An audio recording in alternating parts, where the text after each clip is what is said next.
Assalamualaikum warahmatullahi wabarakatuh.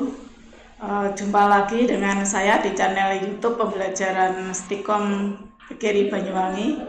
Semoga rekan mahasiswa dan mahasiswi Stikom Banyuwangi yang berada di mana saja selalu dalam lindungan Allah SWT. Pada hari ini kita bisa berjumpa lagi dengan mata kuliah etika profesi yaitu dengan subpokok bahasan organisasi dan kode etik profesi. Untuk meningkatkan nilai profesional suatu profesi serta untuk membentuk suatu standarisasi profesi perlu dibentuk organisasi keprofesian. Jadi pada bab ini nanti akan dibahas yaitu fungsi pokok organisasi profesi, pembentukan kode etik profesi, serta peranan organisasi serta kode etik tersebut dalam kerangka peningkatan profesionalisme sebuah profesi.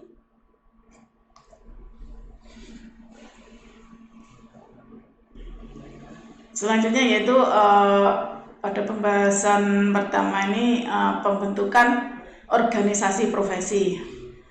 Di sini ada beberapa tujuan umum dalam sebuah profesi, yaitu memenuhi tanggung jawabnya dengan standar profesionalisme yang tinggi sesuai bidangnya, yaitu mencapai tingkat kinerja yang tinggi dengan orientasi kepada kepentingan publik. Untuk itu ada 4 kebutuhan dasar yang harus dipenuhi dalam sebuah profesi. Pertama yaitu sebuah kredibilitas. Jadi masyarakat membutuhkan kredibilitas informasi dan sistem informasi yang dimiliki sebuah profesi. Yang kedua yaitu profesionalisme. Profesionalisme ini dapat diidentifikasi pemakai jasa profesi sebagai profesional di bidangnya. Yang ketiga di sini yaitu kualitas jasa. Kualitas jasa yaitu adanya keyakinan atas semua pelayanan yang diberikan telah memenuhi standar kinerja yang tinggi. Yang keempat, kepercayaan. Jadi di sini kepercayaan itu pengguna jasa harus yakin atas pemberian jasa yang memiliki kerangka etika moral, sehingga menimbulkan adanya kepercayaan yang tinggi pada profesi yang bersangkutan. Jadi untuk memenuhi keempat hal di atas dalam rangka menetapkan standar kualitas, di sini menetapkan prinsip-prinsip sebuah profesionalisme dan juga menciptakan kepercayaan atas hasil kerja profesi di mata masyarakat. Maka diperlukan sebuah organisasi yang mengatur dan melakukan standarisasi terhadap organisasi profesi. Jadi organisasi itulah yang disebut organisasi profesi. Selanjutnya organisasi profesi adalah suatu organisasi yang biasanya bersifat laba. Jadi di sini ditujukan untuk suatu profesi tertentu dan bertujuan melindungi kepentingan publik maupun profesional pada bidang itu. Jadi organisasi profesional ini dapat memelihara atau menerapkan suatu standar dalam pelatihan dan etika pada profesi mereka untuk melindungi dari kepentingan publik.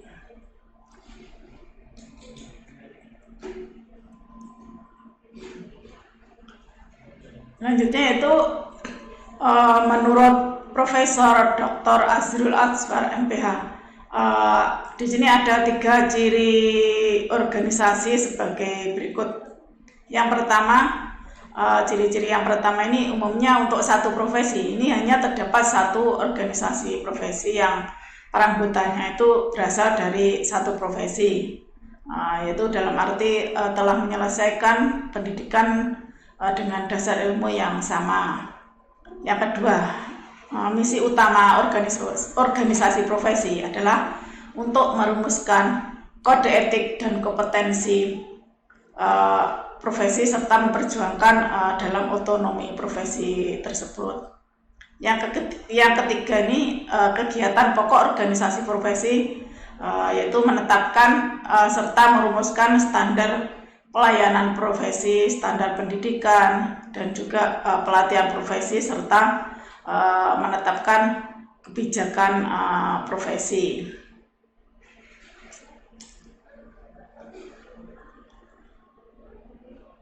Selanjutnya ini untuk fungsi organisasi profesi. Jadi fungsi dalam organisasi profesi ini ada beberapa fungsi. Pertama, menyelenggarakan dan atau juga ikut serta dalam kegiatan-kegiatan ilmiah seperti pendidikan, ada latihan, mungkin ikut seminar atau juga mengikuti ceramah atau lokakarya, juga bisa diskusi atau dan lain sebagainya. Jadi di sini bisa berhubungan dengan bidang komputer atau juga informatika.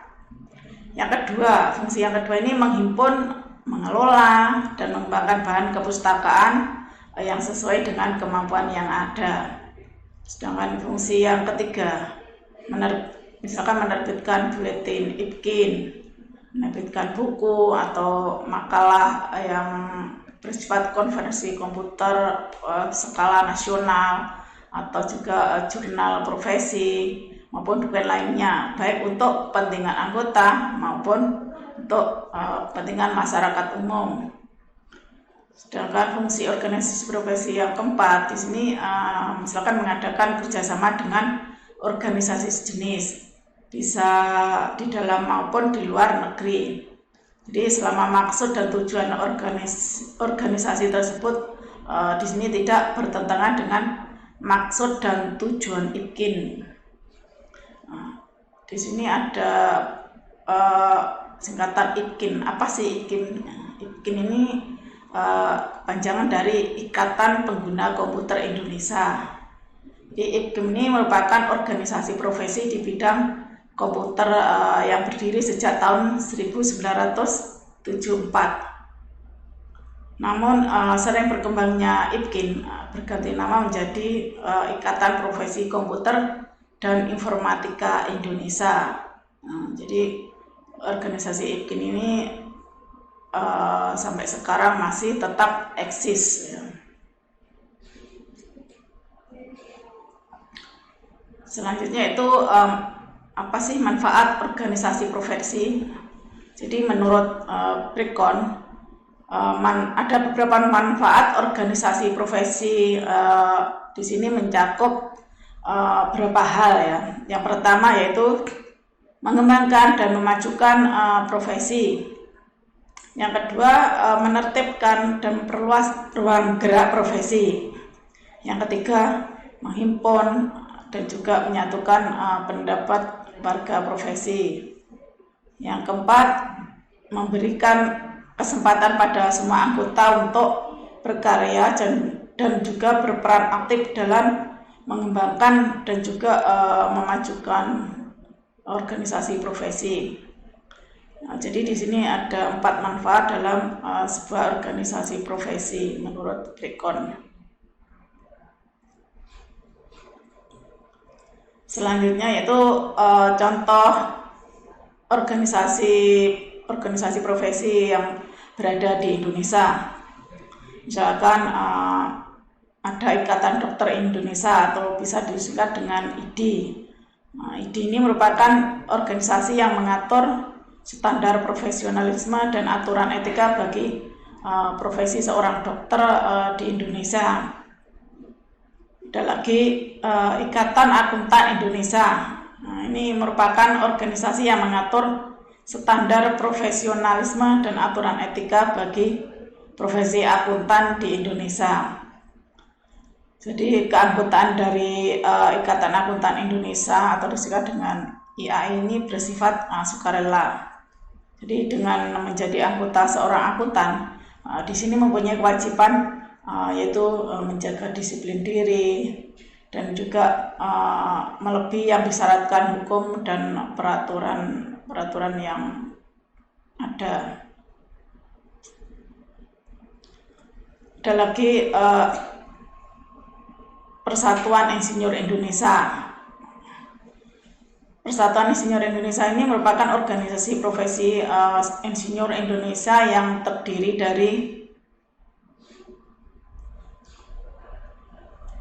dari anggota-anggota yang memiliki latar belakang pendidikan di bidang teknik, ya. Contohnya teknik mesin, teknik elektro, teknik kimia, dan lain-lain.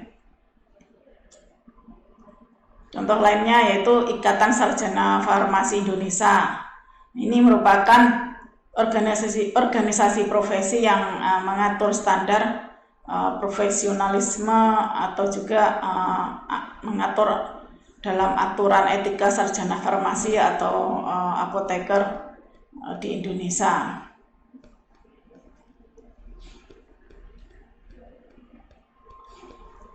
Selanjutnya itu ada beberapa fungsi pokok dalam organisasi profesi. Ini ada beberapa fungsi pokok dalam organisasi profesi. Jadi pada dasarnya organisasi profesi ini memiliki 5 fungsi pokok dalam kerangka peningkatan profesionalisme sebuah profesi. Pertama yaitu mengatur keanggotaan organisasi. Di sini menentukan kebijakan tentang keanggotaan, struktur organisasi. Jadi ada syarat-syarat keanggotaan dalam sebuah profesi dan juga menentukan aturan-aturan yang lebih jelas dalam anggaran dasar dan juga anggaran rumah tangga. Yang kedua yaitu membantu anggota untuk dapat terus memperbarui pengetahuan sesuai perkembangan teknologi. Di sini melakukan kegiatan-kegiatan yang bermanfaat bagi anggotanya untuk meningkatkan pengetahuannya yang sesuai dengan perkembangan dan tuntutan masyarakat. Jadi membutuhkan pelayanan profesi. Organisasi profesi di sini merupakan jembatan antara perkembangan yang terjadi di masyarakat dengan para pelaku profesi yang menjadi anggotanya. Yang ketiga, menentukan standarisasi pelaksanaan sertifikasi profesi bagi anggotanya. Maksudnya dengan kepemilikan sertifikasi yang diakui secara nasional maupun internasional, maka orang akan melihat tingkat profesionalisme yang tinggi dari pemegang sebuah sertifikasi tersebut. Yang keempat yaitu membuat kebijakan etika profesi yang harus diikuti oleh semua anggota. Jadi di sini etika profesi ini merupakan aturan yang diberlakukan untuk seluruh anggota organisasi profesi. Misalkan aturan tersebut menyangkut hal-hal yang boleh dilakukan maupun tidak, serta pedoman sebuah keprofesionalan yang digariskan bagi sebuah profesi. Yang kelima ini yaitu memberi sanksi bagi anggota yang melanggar etika profesi. Jadi sanksi yang diberikan atau sanksi yang diterapkan bagi pelanggaran kode etik profesi ini tentunya mengikat semua anggota, ya. Jadi sanksinya bervariasi tergantung jenis pelanggaran dan juga bisa bersifat internal organisasi, misalnya bisa di blacklist atau bahkan sampai dikeluarkan dari organisasi profesi tersebut kalau ada yang melanggar. Jadi itu beberapa fungsi pokok di dalam organisasi profesi. Selanjutnya di sini ada pengertian kode etik profesi. Pengertian dari kode etik profesi ini berawal dari kata etik atau yang bisa kita kenal dengan etika, ya. Etika itu berasal dari kata ethos. Ethos ini berasal dari bahasa Yunani yang berarti karakter, watak, kesusilaan atau juga adat. Sedangkan kode ini tanda-tanda atau juga simbol-simbol yang berupa kata-kata, tulisan, atau benda yang disepakati untuk maksud-maksud tertentu. Misalnya untuk menjamin suatu berita atau suatu keputusan, atau juga adanya suatu kesepakatan dalam suatu organisasi. Kode juga dapat berarti kumpulan peraturan yang sifatnya sistematis.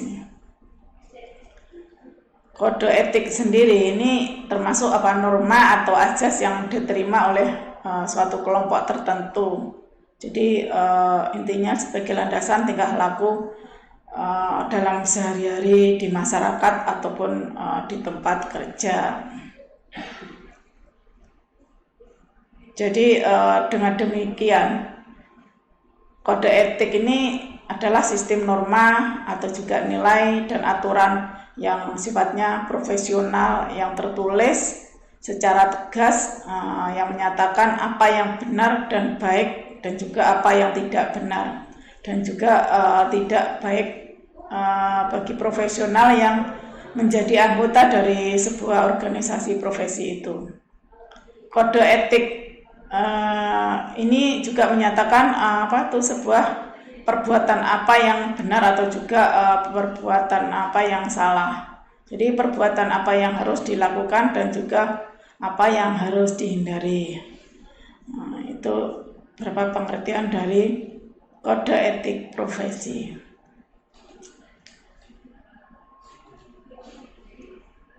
Selanjutnya yaitu apa sih tujuan dari kode etik profesi itu?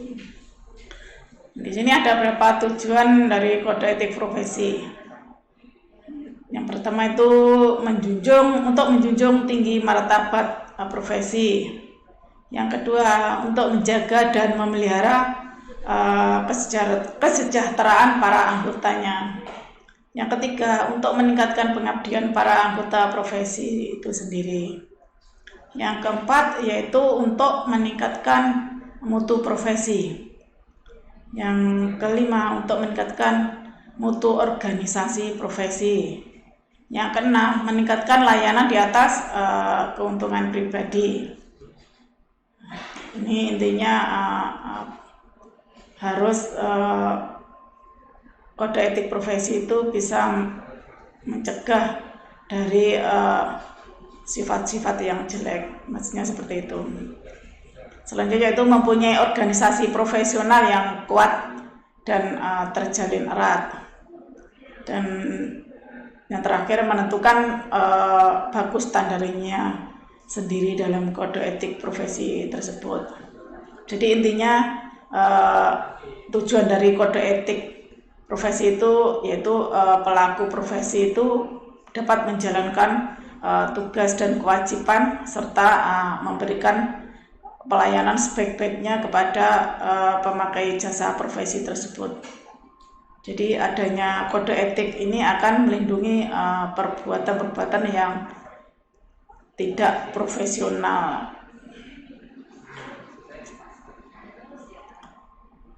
Jadi itu beberapa tujuan dari kode etik profesi.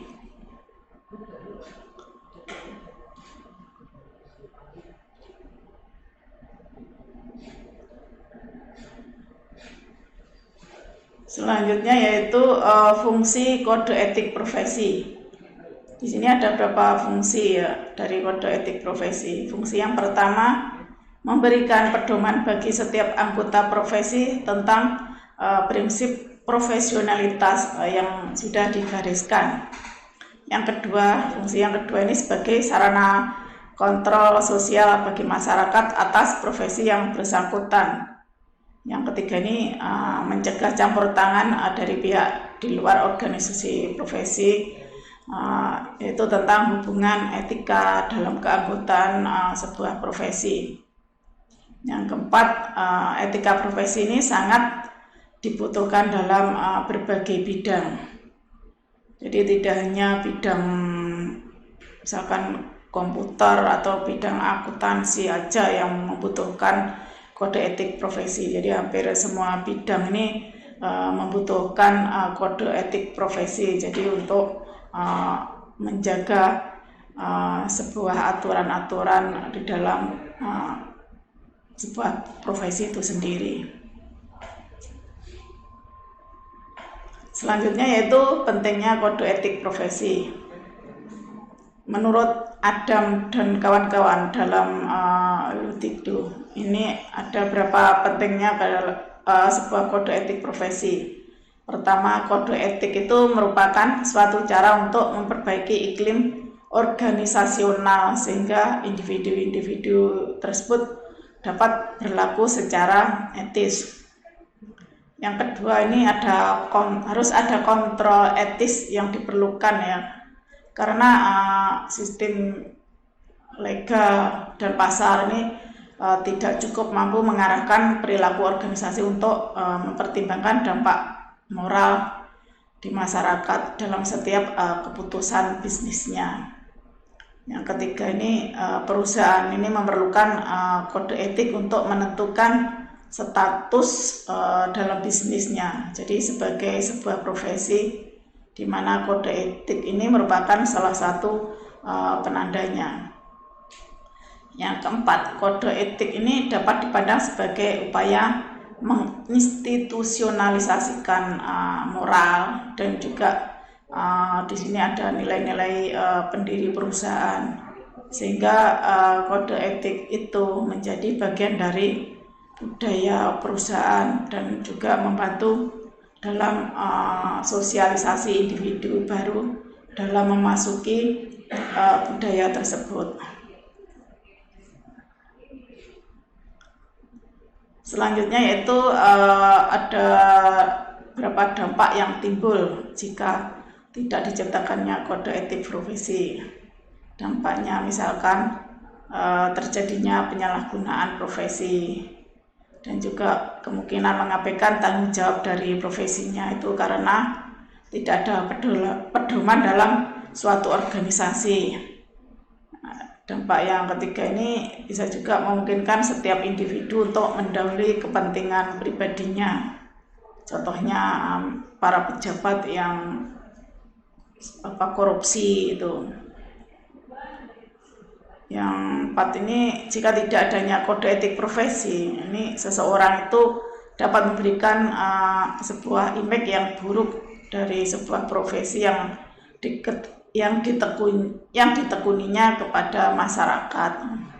Jadi intinya setiap profesi ini mempunyai kode etik profesi masing-masing sesuai dengan aturan dan organisasi yang menaunginya.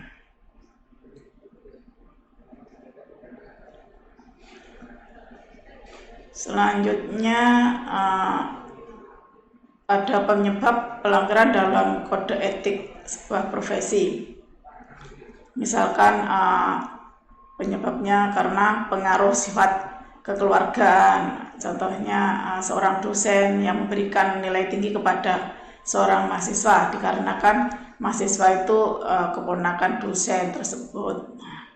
Itu contoh yang pertama. Misalkan contoh yang kedua, di sini ada pengaruh jabatan. Misalkan seorang yang ingin masuk di akademi kepolisian, dia harus membayar puluhan juta rupiah kepada ketua polisi di daerahnya. Misalkan jadi kapolsek itu hanyalah gunakan dalam jabatannya.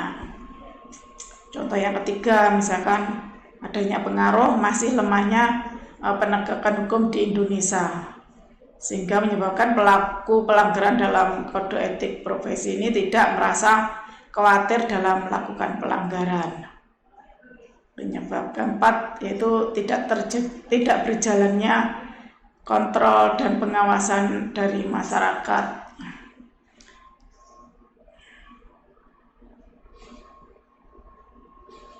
Contoh lainnya lagi yaitu organisasi profesi ini tidak dilengkapi dengan sarana dan mekanisme bagi masyarakat untuk menyampaikan keluhan atau tidak adanya keluhan yang bisa disampaikan ke dalam kesulitan tersebut. Selain itu, di sini rendahnya pengetahuan masyarakat mengenai substansi kode etik profesi karena buruknya pelayanan sosialisasi dari pihak profesi sendiri, dan juga belum terbentuknya kultur dalam masyarakat dan kesadaran dari para pengemban profesi itu untuk menjaga martabat luhur profesinya. Yang terakhir yaitu tidak adanya kesadaran etis atau juga moralitas di antara para pengemban profesi untuk menjaga martabat luhur profesinya. Jadi itu beberapa penyebab pelanggaran kode etik profesi.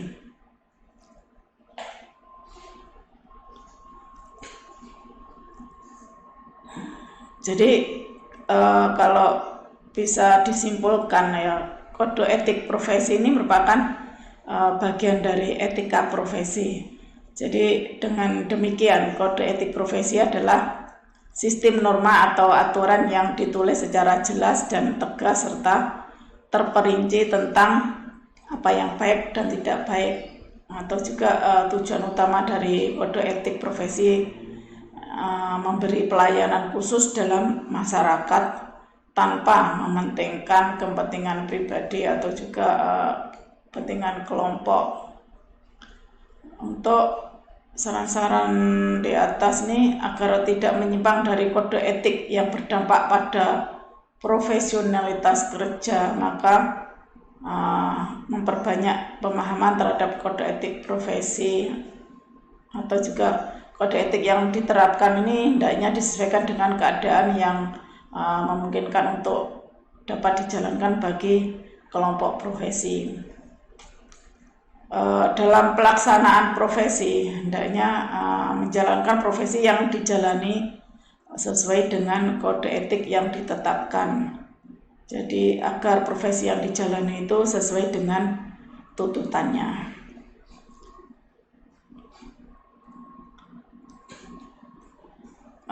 Sampai di sini dulu untuk pertemuan kali ini.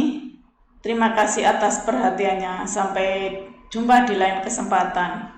Jangan lupa like dan subscribe ya di channel YouTube ini. Wassalamualaikum warahmatullahi wabarakatuh.